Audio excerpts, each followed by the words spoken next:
Ai moruk vacinação ba anti-raiva ka rabies dadakuni estok mamuk hela i armazém. Instituto Nacional de Farmácia Produto no Medicamento. Tamba companhia nebe compras vai moruk refere. O carácter emergência to agora será o katama mai i armazém central. Diretor interino Instituto Nacional de Farmácia Produto no Medicamento, Miguel Soares satu assunto ne. Ba jornalista sira ihene aknar fatin Kampung Alor. Quinta-feira loron ronolu resinhat. Fulan Zulu tina ne informa ai moruk iha item rua. Mai be estok mamuk mak vacinação war tambah hela det vial sanolu resin 5.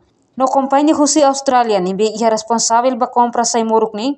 To agora será khatama mai mas que acordo estabelece ona ida var ne maka agora ada stock out foi aconteceu tambah iha 15 vial agora da kita segura hela iha armazém kita parana tu hal distribuição agora ba item da selo ida narantri ne se hela stock agora se iha 393 vial.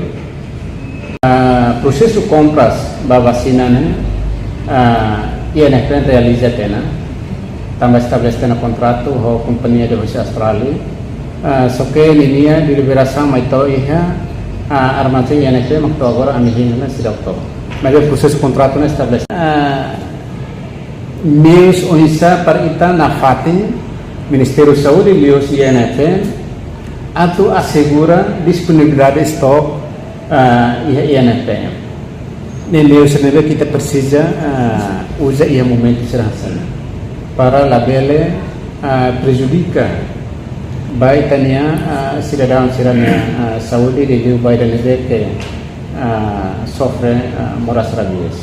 Enquanto o Ministério da Saúde Indonésia apoia mos vacinação anti-raiva nian, ba governo Timor-Leste no dadang ni equipa INFPM arranca ona ba Indonésia. Hodi lori mai Timor-Leste. Seselo.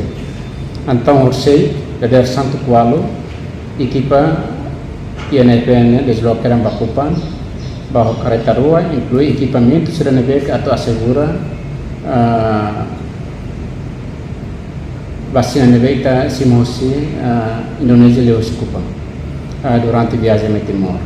Tamarane maka oi haweta informação hosi diretora executiva INFP agora diretora mos acompanhar o processo ne Kupang kareksela ohin aban beletaman amoto ka 2000 dia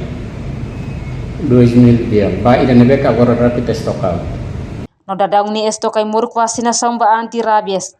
Ia Centro Saúde inclui Hospital Nacional Guido Valadares. Estok mamu quase semana rua resinona.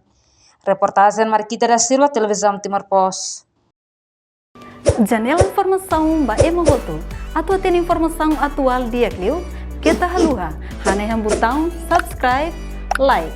Halo comentário no fahe tutang ba media sosial hotu.